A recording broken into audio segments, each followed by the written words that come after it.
Hey folks! Here's my super quick recipe for fluffy pancakes. Let's go! First of all, mix 3 eggs, sift the flour. Add baking soda, sugar, and salt.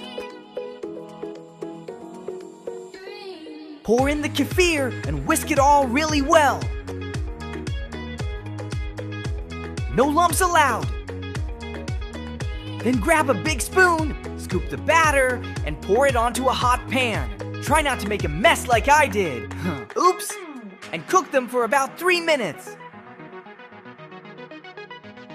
Ha! It looks just like a jelly monster! Oh, seriously?